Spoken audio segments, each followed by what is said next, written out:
मोदी सरकार ने food processing के क्षेत्र पीएलआई स्कीम को मंजूरी दे दी है। सरकार के इस फैसले पर फूड प्रोसेसिंग मंत्रालय की सचिव पुष्पा सुब्रमण्यम से खास बातचीत की हमारे सहयोगी समीर दीक्षित ने।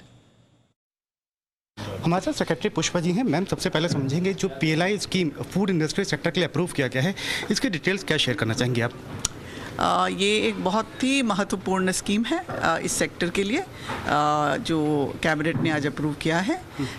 इससे बहुत ही सेक्टर को और एग्रीकल्चर एंड अलाइड सेक्टर को बहुत ही पॉजिटिव इम्पैक्ट होगा। पहली बात, इसमें 4 सेगमेंट्स को हम सपोर्ट करेंगे नए इन्वेस्टमेंट्स के लिए। तो ये है हमारा ready to eat, ready to cook, fruits and vegetables, marine और मोज़रेला चीज़। इसमें regular farming communities and dairy farmers and fisherman, all 3 communities will be benefited because नए इन्वेस्टमेंट से नया ज़्यादा बढ़ता हुआ सोर्सिंग होगा इस प्रोडक्ट्स का। और इसको वैल्यू ऐड करके ये जो बड़े कंपनीज़ हैं उसको मिनिमम ग्रोथ भी ले आना होगा हर सेगमेंट में, जो हमने प्रिस्क्राइब किया है। और इससे ना ही सेफ़ और हेल्दी फूड मिलेगा विद इन इंडिया, हमारा ये एक्सपेक्टेशन है कि इससे हमारा ग्लोबल फुटप्रिंट भी बढ़ेगा इन कंपनीज़ का, और एक्सपोर्ट्स भी काफ़ी बढ़ जाएंगे। ये 6 साल का स्कीम है जो अप्रूव हुआ है, इस 21-22 से शुरू होगा और पूरे 6 साल के लिए इसमें 10,900 करोड़ एलोकेट किया है एज सब्सिडी। तो ये इंक्रीज सेल्स जो कंपनीज अचीव करेंगे, जो वो कमिट करेंगे, उस पर परसेंटेज हम इस इंसेंटिव के शेप में रिलीज़ करेंगे इनको। मैं यही समझना चाहता क्योंकि अभी हम मार्च एंड में हम बात कर रहे हैं, तो आगे स्टेप बाय स्टेप में आप कब कंपनी से इसके लिए इनको इनवाइट करेंगे और उसके बाद किस तरीके से इसको एक्चुअली आप इसको ग्राउंड पे इम्प्लीमेंट कर पाएंगे?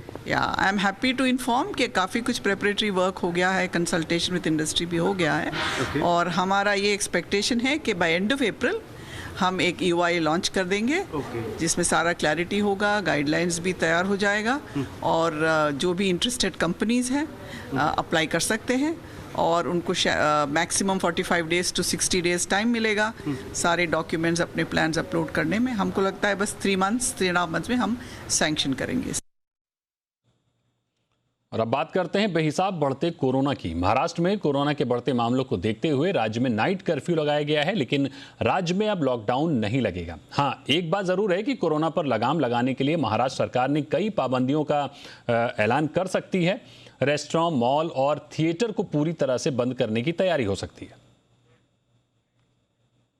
नहीं, लॉकडाउन हम तभी करेंगे जब हमारे पास बेड्स उपलब्ध नहीं है, डॉक्टर्स उपलब्ध नहीं है, या मेडिसिन्स की कमियां हैं और बहुत ज़्यादा संख्या बढ़ रही है। लेकिन आज महाराष्ट्र में चाहे 40,000 तक भी आंकड़ा गया था, फिर भी हमारे पास बेड्स की कोई कमी नहीं है, या हमारे पास कोई डॉक्टर्स या मेडिसिन्स की कमी नहीं है।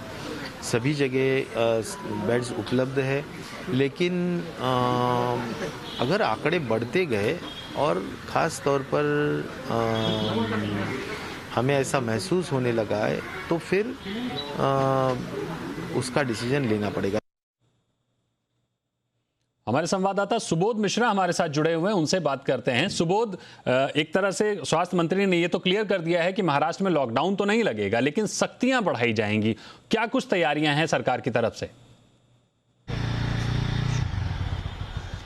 बिल्कुल दीपक, जिस तरह से आज स्वास्थ्य मंत्री जो हैं राजेश टोपे, उन्होंने ये इशारा किया है कि लॉकडाउन नहीं लगेगा फिलहाल, लेकिन ये है कि लॉकडाउन ना लगने के अलावा उन्होंने ये बात भी स्पष्ट की है कि जो नियमों में है वो सख्ती जरूर बढ़ती जाएगी, जिससे अभी आप ये समझ लीजिए, ये बात भी बताई गई है कि जो अभी इस हफ्ते के आखिरी तक एक नई गाइडलाइंस, नई SOP आ जाएगी। उस SOP में जहां तक सूत्रों की बात करें तो वो जानकारी यही है कि सबसे पहले जरूरी है जो मुंबई की जो लोकल ट्रेन है, जिसकी वजह से जब 1 फरवरी को वो जब शुरू हुई थी तो जो संक्रमित मरीजों की संख्या है वो काफ़ी बढ़ गई थी। तो जो मुंबई की जो लोकल ट्रेन है उसमें जो आम आदमी के जाने का जो टाइमिंग है, उस टाइमिंग को लेकर के भी जरूर नई गाइडलाइंस आ सकती हैं इस SOP में। इसके अलावा जो लोग हैं उनको अभी तक जितना उतना जो चेकिंग को लेकर के बहुत सारी चीज़ें हैं, क्योंकि कई सारे ऐसे लोग और ऐसे टाइम पे जा रहे हैं जिनके ऊपर प्रॉपर ट्रेस नहीं किया जा सकता था।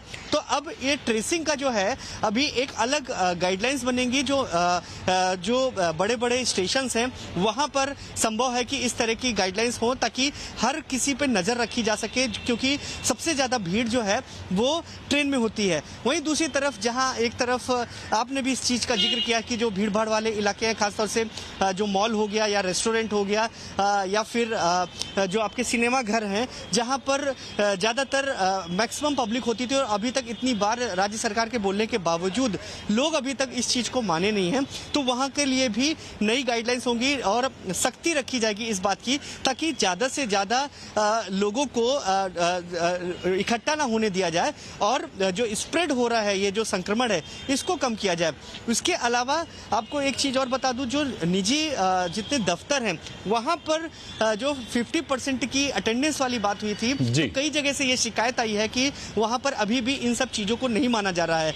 तो अब राज्य सरकार उसको लेकर के भी गाइडलाइंस करेगी और सख्ती रखेगी ताकि वही जो उसके नियम का पालन हो और आगे इन सब चीजों को रोका जा सके।